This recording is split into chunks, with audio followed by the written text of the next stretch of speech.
தஹஜத். கிடைக்காத ஒன்று கிடைக்க வேண்டுமெனில் தஹஜத் தொழுங்கள்.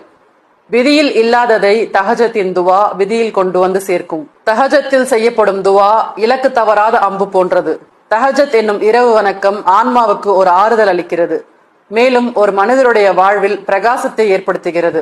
அல்லாஹுடன் பேசுவதற்கு மிக சிறந்த நேரமும் அதுதான். இரவில் தன்னுடைய பிரச்சனைகளை, பாவங்களை சொல்லி சஜிதாவில் அவனிடம் கண்ணீர் சிந்தும் போது புதிய ஒரு உற்சாகத்துடன் தன்னுடைய காலை பொழுதை அடைகிறான்.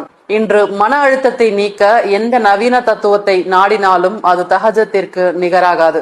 இதில் இன்பத்தை அனுபவித்த மக்கள் ஒரு நாளும் இதை விட்டுவிட மாட்டார்கள். சுயநலத்தை மட்டுமே இலக்காக கொண்ட இந்த உலகில் நம்முடைய பிரச்சனைகளை சொல்ல நபர்களை தேடுகிறோம். ஆனால் ஒவ்வொரு இரவின் கடைசி பகுதியிலும் அல்லாஹு தாலா அடியார்களுடைய பிரச்சனையை கேட்க வருகிறான்.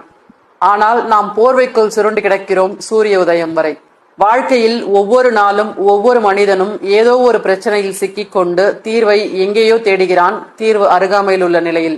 அத்தகைய மகத்தான தஹஜத் தொழுகையை தொடர்ந்து தொழக்கூடிய பாக்கியத்தை அல்லாஹு தாலா நம் அனைவருக்கும் தந்தருள்வானாக.